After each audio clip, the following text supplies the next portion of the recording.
Welcome to another episode of Witty CFB. Your host Rob Sheply here.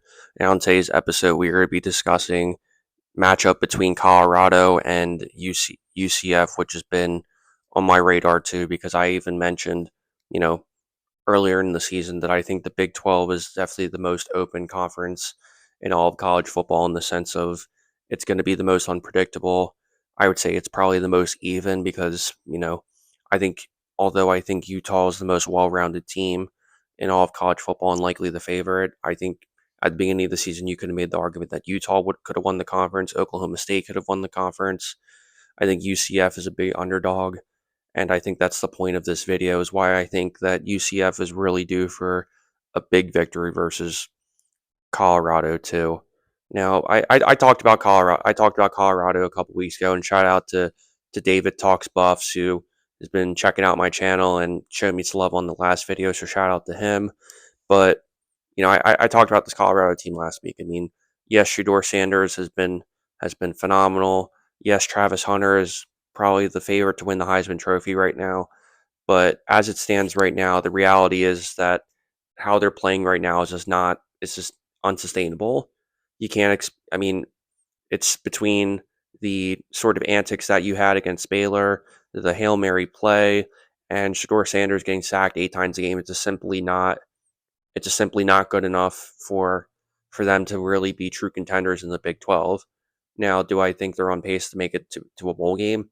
Absolutely. I mean, I think they're still on pace to make a bowl game. I think they're still going to have to find a way to, protect Shedeur Sanders a lot better because I mean, 8 sacks is not sustainable, and I think if he does, you know, if he does get injured for any period of time, then I think it's going to spell some serious problems for Colorado moving forward. But I think because I spent so much time talking about Colorado last time, to me, I think this video is going to be a lot more indicative of kind of following UCF a little bit more and kind of highlighting their strengths and why I think this is ultimately a game that's really set up for them to win strongly and why they are about a 10 or 13 point favorite versus Colorado, which I think is a little bit generous too, but I think there's like some more variables to it that I'm going to get into a little bit at first.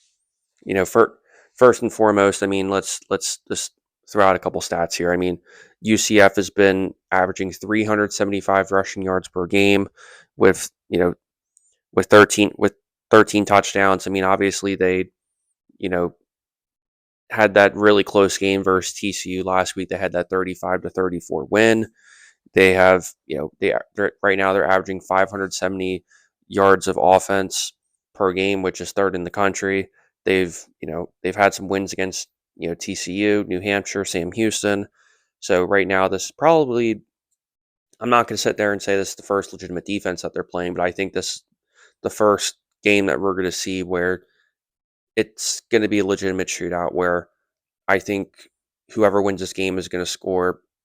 I I'm going to say at least high 30s, but I think I'd even be going as far to say that we could be looking at another 44, 41, 40 point game out of UCF. I would not be surprised if we saw the same sort of stats that we're seeing here. I mean, obviously, it's a little bit inflated when you're playing the likes of New Hampshire and Sam Houston, which I get that. But at the same time, when you're looking at this team full view, I mean, you have Gus Malzahn who does sign an extension over this past season too. And I do think he's always one of those coaches that really is always kind of under the radar. I mean, he had a lot of success at Arkansas State, then he went to Auburn, and now he's really kind of finding his groove at UCF, where I think UCF is one of those programs where I do think ultimately that moving to the Big 12 is really the best thing for him because I think they would get a bit overshadowed or overlooked in a program at a school like, at a conference like the ACC, for example, or like the Big Ten. So believe when you're looking at it that way, I think the Big 12 is kind of the perfect home for them because I think if they were in a different conference, they wouldn't get as much national attention as they are now. And I also do want to add that I think UCF should be ranked by now. I'm not saying that BYU and Boise State don't deserve it, but to me, UCF has enough talent and has shown enough to the point, in my opinion, where to me, there's no question that UCF should be ranked right now. I think they are a top 25 team in the country, and I believe they're going to show it this weekend when they're playing Colorado. Now, a couple other stats about to the degree that UCF has actually been a winning program for a pretty long time too. I mean, obviously, you remember the history of when George O'Neill was there. He was there for a pretty long time. He's well respected coach there too. 68 wins since 2017, which is the ninth most in the FBS. You and you also have 140 rushing yards in the past 16 games. That's 375 must be for passing that stat that I said. So apologize for the mishap there, but when you look at this too, I mean you look at the sustained sort of winning culture that UCF has, and you think of the weapons that they have, like KJ Jefferson. I've talked about him on this program multiple times. He transferred from Arkansas, and I think he really does fit the mold there really well. Where I think that's kind of what we're getting in KJ Jefferson now is exactly what Arkansas wanted last year from him, and the reality of why he couldn't have worked as well at Arkansas. It's not that he wasn't playing well; it was to the point where he didn't have a complimentary back that he does now in RJ Harvey, who's averaging 8 yards a carry now, and I think it's that. I think the playmakers weren't there as much, and I think quite frankly they were almost asking too much of him. Where I think to me, the biggest difference that I see in KJ Jefferson between him at UCF versus him at Arkansas is, to me, he just looks more relaxed. He looks like he's having more fun. I think when he's under Sam Pittman, you're under the constraints of the SEC. I mean, yes, there are some people who can, live up to the lights and live up to the attention, but when you can kind of scale back a little bit and you're a little bit under the radar, I think that's the type of quarterback that he is. I mean, he's tall, he's athletic, he's got a cannon for an arm.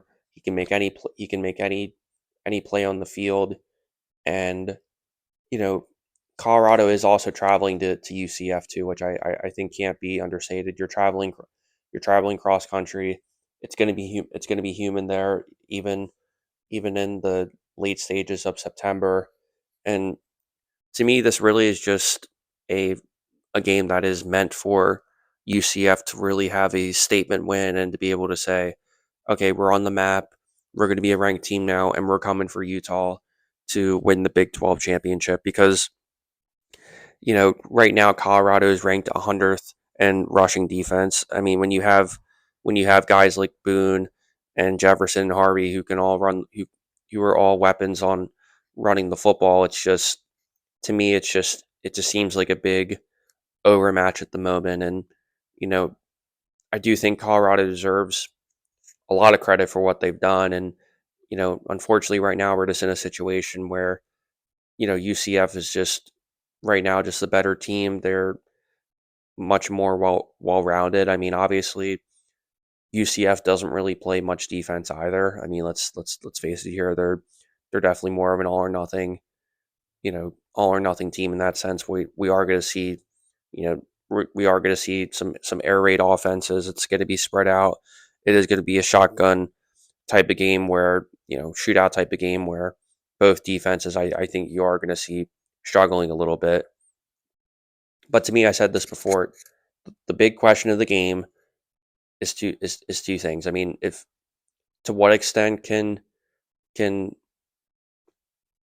Shermer and all those guys be creative enough to the point where you still have that explosiveness of Colorado's offense naturally, but also in a way that's limiting the amount of hits that Shedeur Sanders is taking. I think number two, that kind of going back to that UCF defensive line has to find a way to get going. If when you're winning in those shootout type of games, the difference between winning and losing could be that one strip sack, some fumble, or that one time where you sacked them on that third and 7 and third and 8, where you're only bringing three or four guys, and you drop back and you drop back 8. I think those type of plays are going to be the difference between UCF ultimately running away with it. And when you look at that, I mean, if UCF does want to make a run at the Big 12, I think today what I'm also going to have my eyes on is who's really going to play defense today. Who's going to play defense more? I guess is the better question, because I said it just a couple seconds ago. I would not be surprised if we're talking about a 34, 40 points somewhere in that ballpark. But it is going to come down to who can play even just a slight ounce of offense, and it is going to be a quarterback battle. But right now, all the signs are leading for UCF to have a big win versus Colorado because of the offensive line questions at Colorado. You have RJ Harvey, who is such a strong weapon, and right now I just don't see a way where Colorado's rushing defense is going to be able to stop RJ Harvey. And even if they limit him a little bit, KJ Jefferson has all the ability in the world to make every throw in the field and beat you that way too. So to me, this seems like a big UCF win, and for Colorado to be able to look at this full circle and say, you know what, we'll come back harder next week, because after this game versus Colorado, UCF has Florida next week too. So to me, this could be a really strong example of a statement win for a UCF team who has not gotten enough credit over the past couple seasons for the amount of sustained success that they've had